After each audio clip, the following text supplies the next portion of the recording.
Let's talk to Dan Diamond. He is the author of Political Pulse, Politico's morning briefing on healthcare, politics, and policy. He's joining us now on the telephone from Capitol Hill. And Dan, we're expecting the full House vote on this bill in just a few hours. You just heard reporters tossing questions to the president there. So give us a sense of what's going on behind the scenes there and inside the White House right now. Well, there's a lot of energy on Capitol Hill. I'd say it's more nervous energy than confident energy. Nobody knows what's going to happen, but your own head count squares with what we have and what others have seen, which is that Republicans are just coming up short here. And in the minutes right before coming on air, the appropriations chairman came out and said he's not going to vote for this bill. That's an awful sign for Republicans. The vote is scheduled for a few hours from now. The odds of that actually happening and closing in a few hours are vanishingly slim. Most likely this will go all night. The vote may stay open, maybe even through the weekend, as Republicans decide to put on pressure and twist arms. So did you say the vote has been scheduled? It's going to happen?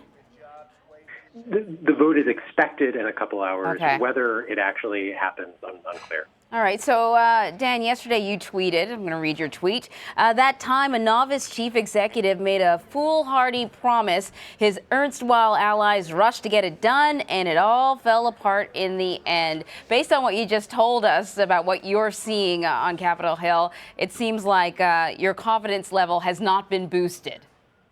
So I want to clarify, that was a stream of tweets about Arrested Development, the TV show. No way. Specific episode, no connection at all to reality of what's happening on. Well, isn't that funny about life and art? Yes, sometimes it does imitate Time is a flat circle. Yeah. Yeah, right, exactly. Well, let's talk about this. You wrote yesterday that no matter what happens to the bill, Trump care is here to stay. What does that mean? So there's a lot of attention, and rightfully so, on this package moving through Congress, and there's a good chance it will fail. But the White House has tremendous power to change the law, and since the administration took over, we've already seen a bunch of very important changes to the Affordable Care Act. Marketing dollars got slashed at the end of the enrollment period.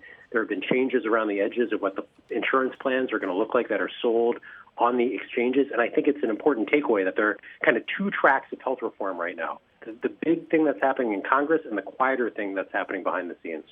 And a lot of the changes have been put in place, it seems like, to woo more conservative members of the GOP party. I want to ask you about Congressman Mark Meadows. He's the chairman of the House Freedom Caucus. How important do you think he is to this process? Winning him over, is that key to getting this bill passed?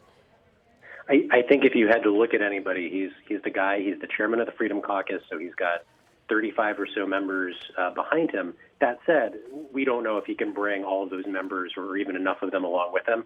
Several Freedom Caucus folks have already come out this morning, last night, saying there is no way, in one case, hell no, will I vote for this bill. So even if Meadows comes, he may not be able to bring all the votes that the White House and Paul Ryan need. And do you see the situation developing in which President Trump will get the credit if the bill passes and Paul Ryan will get the blame if it doesn't?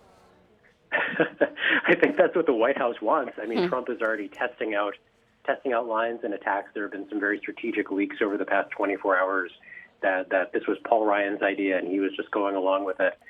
But having talked to researchers and political scientists, the evidence is pretty clear that presidents bear an outsized share of blame or credit. And Clinton got bashed, Obama got bashed and praised. So this is hanging on Trump, whether he wants it to or not. Yeah, and we should just point out for our viewers that just moments ago, President Trump was asked about this. One of the reporters shouted out a question, should Paul Ryan stay as Speaker if it fails? And the president responded yes. So as far as we can tell, the president's still confident that the Speaker should continue in his position, even if this doesn't go through. I think we've seen from previous battles, John Boehner had problems controlling his caucus. What Paul Ryan's going through right now is not new. So even if Trump gives him a vote of support, I mean, in some ways that's like the dreaded vote of confidence. Behind the scenes, clearly some dissatisfaction and pushing some concerns with Ryan.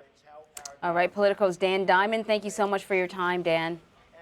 Glad to be with you.